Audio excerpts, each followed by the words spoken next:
नमस्कार दर्शकों, एक बार फिर से आप सभी का स्वागत है हमारे चैनल पर। बिहार के 4 सीटों पर उपचुनाव के रिजल्ट आज आ रहे हैं। सुबह से हम आपको अपडेट दे रहे हैं कि किस सीट पर कौन जीतने वाला है, किसकी बढ़त मिल रही है, क्या एनडीए गठबंधन की सीटें बचा पाएंगी अपने इन चारों सीटों पर, क्या प्रशांत किशोर जो दावे किए थे चुनाव से पहले प्रचार प्रसार के दौरान उन दावों पर वो खरे उतर रहे हैं, क्या महागठबंधन की जो किले हैं रामगढ़ या फिर बेलागंज, ये किला बरकरार रहेगा, ढह जाएगा। 1 घंटे पहले हमने आपको अपडेट दिया था और अब ठीक है 1 घंटे बाद की क्या स्थिति है, चलिए एक एक करके हम जानेंगे सभी सीटों पर। लेकिन जो अपडेट अभी फिलहाल आया है कि बिहार के 2 सीटों पर एनडीए आगे चल रही है। 1 सीट पर बसपा और 1 सीट पर राजद ने बढ़त बना ली है। जीतन राम मांझी की बहू की चर्चा सबसे ज्यादा चल रही है, तो उस पर क्या होने वाला है। सबसे पहले शुरुआत हम करते हैं सीट को लेकर के, इमामगंज की सीट से शुरू करते हैं। उदित आर्यन जी हमारे साथ, हमारे सहयोगी जुड़े हैं। इमामगंज की सीट पर 1 घंटे बाद का क्या रिपोर्ट है उदित जी? क्या वहां पर दीपा मांझी अभी भी पीछे चल रही हैं? क्या चांसेस हैं कुछ जीतने उतने के उनका? नहीं, देखिए अभी दीपा मांझी जो है इलेक्शन कमीशन के ऑफिशियल वेबसाइट से जो खबर है वो हम बता रहे हैं, दीपा मांझी इस वक्त आगे चल रही हैं। अच्छा, आगे हो गई हैं। हाँ, इमामगंज की अगर आप बात कीजिए तो, लेकिन 200-500 वोट के आगे, मतलब अंतर से ही आगे पीछे चल रहा है लोग। इमामगंज में हमने कई बार इस बात को दोहराया है कि वहां पर राजेश मांझी के आने से, और खासकर वहां पर इस बार जनसुराज भी चुनाव लड़ रही थी। जी। AIM-IM के कंचन पासवान भी थे, जनसुराज के जितेंद्र पासवान भी थे। पासवान वोटरों में जो विभाजन हुआ, और खासकर देखिए हम फिर उस बात को दोहरा रहे हैं और देखिएगा शाम तक ये बात स्थापित हो जाएगा कि चिराग पासवान और जीतन राम मांझी के बीच जो तानातानी हुआ था उसका असर है, उसका साफ असर दिख रहा है। पासवान वोटर इस बार मांझी जी के साथ जाने से कतरा गए हैं। वहां पर 25 से 30 हजार के आसपास वहां पर पासवान मतदाता है, बड़ी संख्या मानी जाती है। देखिए रिजर्व सीट है। बिल्कुल। और वहां पर एक और बात समझना होगा कि अगर इमामगंज में लड़ाई कांटे का नहीं होता, इमामगंज में दरअसल मामला वहां फंस गया। मैंने कहा ना कि वो नक्सली बेल्ट रहा है। जी। और वहां के जो मुसलमान वोटर है उनके बीच भी देखिए एक अलग तरह का सराउंडिंग है। मैंने बताया था वीडियो में कि वहां पर जो पठान है जी वो कन्वर्टेड है, बिल्कुल, और उनके पास अच्छा खासा वहां पर जमीन है। लेकिन जैसे ही वहां आरजेडी की सरकार आती है, उदय नारायण चौधरी वहां से कई बार विधायक रहे हैं, 3 बार विधायक रहे हैं, तो वहां पर लाल झंडा जो है वो लगने लगता है। और ये बहुत बड़ा डिस्टर्बेंस है वहां के मुसलमानों के लिए। तो ये भी एक कारण है कि जो इमामगंज के मुस्लिम मतदाता है ना, उनका स्विफ्ट जो है वो एनडीए की तरफ दिखता है। और चूंकि जीतन राम मांझी की बहू दीपा मांझी वहां से चुनाव लड़ रही थी, तो मुसलमान का भी करीब 25 से 50% के आसपास वोट उनको पड़ गया है।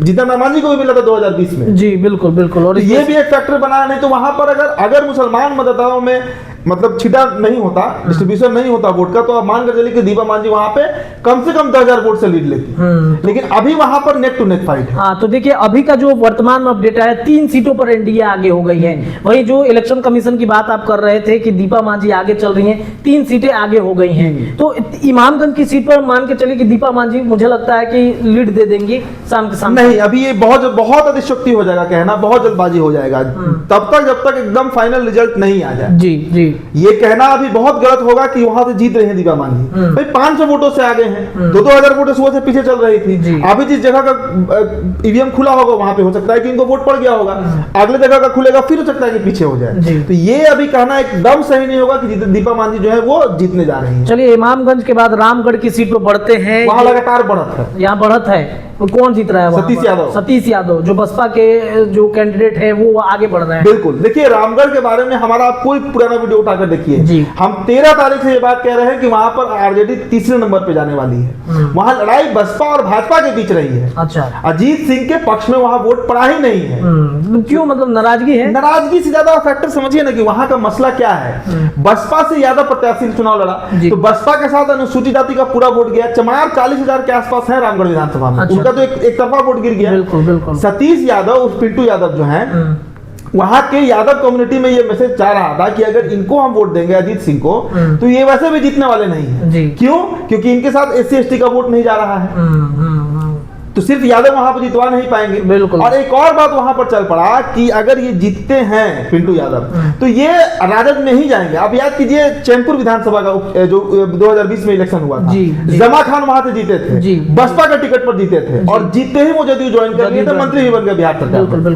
तो जो देखिए बॉर्डर का एरिया है ना, भभुआ हुआ, बक्सर हुआ, गोपालगंज, ये सब यूपी का बॉर्डर एरिया है, वहां पर बसपा का एक प्रभाव दिखता है, खासकर वहां का जो SC/ST कम्युनिटी है। जमा खान जीते, चैनपुर चले गए जदयू में, तो वहां के यादव वोटर्स के बीच ये मैसेज चला गया और उस पर बैठक भी हुई थी वहां पर कि अगर पिंटू यादव जीतते हैं वहां से चुनाव तो आप मान कर चलिए कि पिंटू यादव जो है वो आज नहीं तो कल राष्ट्रीय जनता दल में चले जाएंगे। तो वोट क्यों बर्बाद करना अजीत सिंह को देकर, और हम हर एनालिसिस में इसका चर्चा किए हैं कि आज नहीं तो कल वो राजद में ही जाएंगे। तो इसीलिए अजीत सिंह लड़ाई से बाहर हो चुके थे। वोटिंग के दिन ही 1:30 बजे तक जो रिपोर्ट आ रही थी, लड़ाई में सिर्फ अशोक कुमार सिंह भाजपा के और पिंटू यादव जो है, सतीश यादव और पिंटू यादव बसपा वाले जो है वो लीड ले रहे हैं। तो ये रामगढ़ की स्थिति है। रामगढ़ के बाद अब चलते हैं जो तरारी की सीट है, विशाल प्रशांत क्या आगे हो गए हैं? क्योंकि सुबह में तो विशाल प्रशांत पीछे चल रहे थे, क्या आगे बढ़ते नजर आ रहे हैं? देखिए वहां पर भी नेक टू नेक फाइट है। अगर आगे होंगे भी तो मुझे नहीं लगता कि 1000-1500 वोट के ज्यादा का अंतर होगा। जी। और राजू यादव का वहां पर देखिए माले का एक फिक्स वोट बैंक है तरारी विधानसभा में। पिछला बार जो निर्दलीय लड़े थे सुनील पांडे, करीब 50,000 वोट लाए। बिल्कुल। तो भूमिहार वोटर्स उनको वोट कर दिए। और तरारी बिहार की उन गिने चुने सीटों में आता है रत्नेश, जहां पर राजपूत और भूमिहार कलेक्टिव एक ही प्रत्याशी को वोट देता है। कारण समझिए, तरारी में हमेशा लड़ाई दक्षिण और वाम की रही है। वहां पर जो सवर्ण मतदाता है वो बिल्कुल नहीं चाहते कि वहां पर लेफ्ट जीते। इसलिए वहां पर ब्राह्मण, भूमिहार, राजपूत तीनों कलेक्टिव तौर पर सुनील पांडे को वोट देते आए हैं। लेकिन इस बार किरण सिंह खड़ी हो गई वहां से, और किरण सिंह जनसुराज से लड़ी तो राजपूत जाति से आती है। हालांकि पूर्व में उनका चुनाव लड़ने का तजुर्बा नहीं रहा है, लेकिन वहां पर भी जनसुराज की टीम ने काम किया।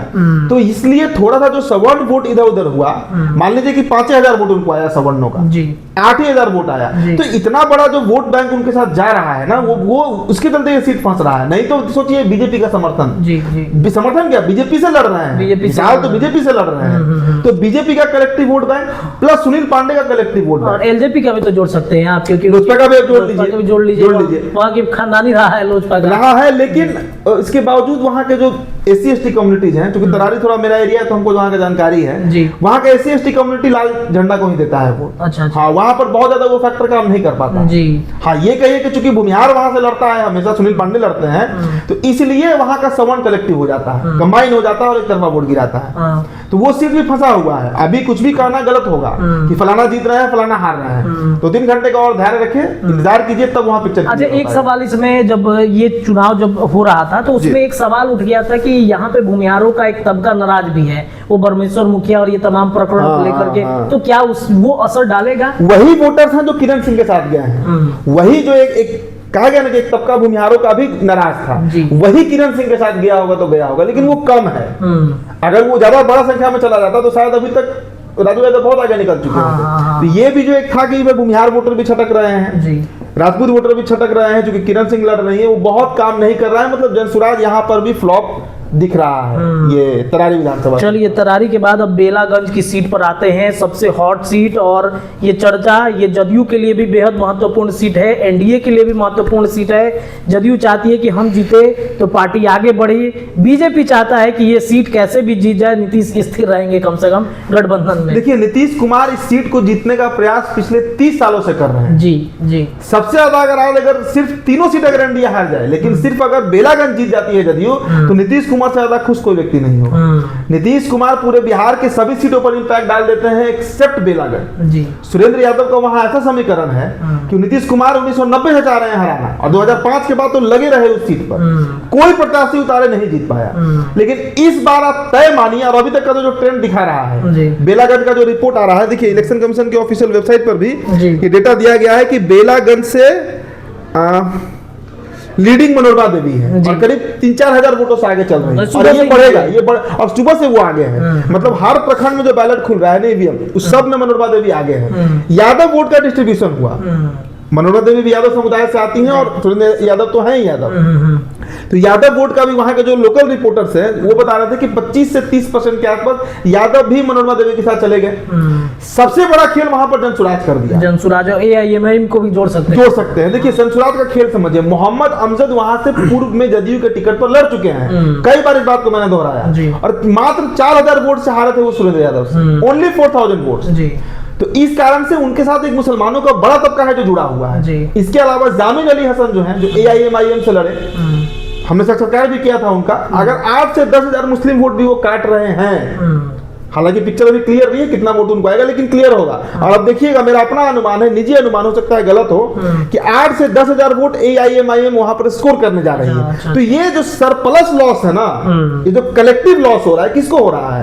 ये आरजेडी को हो रहा है। बिल्कुल। और फायदा इसका कौन उठा रहा है? जनता दल यूनाइटेड। बीच में एक और खबर आई थी कि भूमिहार वोट का भी डिस्ट्रीब्यूशन हुआ है। अच्छा। जो वहां पर 30 से 35,000 भूमिहार हैं बेलागंज में, उनका वोट भी टूट रहा है जनसुराज के चलते, लेकिन बहुत बड़े स्तर पर नहीं टूटा। हालांकि अशोक चौधरी वाला प्रकरण वहां भूमिहार नाराज है, अशोक चौधरी तो जाकर बोल दिए थे वहां पर, भूमिहार में नाराजगी थी, लेकिन फिर भी बीजेपी का आप देखिए ना, तमाम भूमिहार नेता, ललन सिंह से लेकर नीरज कुमार से लेकर विजय सिन्हा से लेकर गिरिराज सिंह से लेकर पूरा भूमिहारों का फौज वहां खड़ा कर दिया गया। जदयू कैंप कर रही थी, बीजेपी भी मदद कर रही थी। इस बात से हम इनकार नहीं करें कि बीजेपी का समर्थन नहीं था, बीजेपी का पूर्ण समर्थन था, चिराग पासवान का समर्थन था। तो कलेक्टिव तौर पर एफर्ट लगाया गया बेलागंज में। क्योंकि एनडीए में अगर नीतीश कुमार नाराज होते हैं तो इसका इम्पैक्ट आगामी विधानसभा चुनाव पर पड़ जाएगा।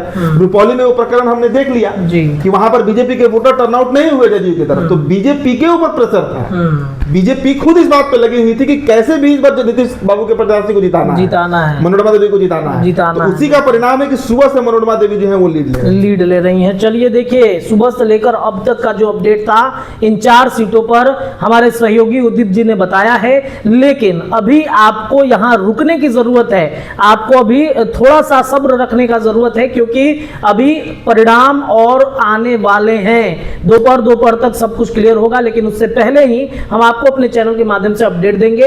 फिलहाल जुड़े रहिए हमारे चैनल के साथ, पल पल के अपडेट लगातार उपचुनाव के रिजल्ट की जारी है। धन्यवाद।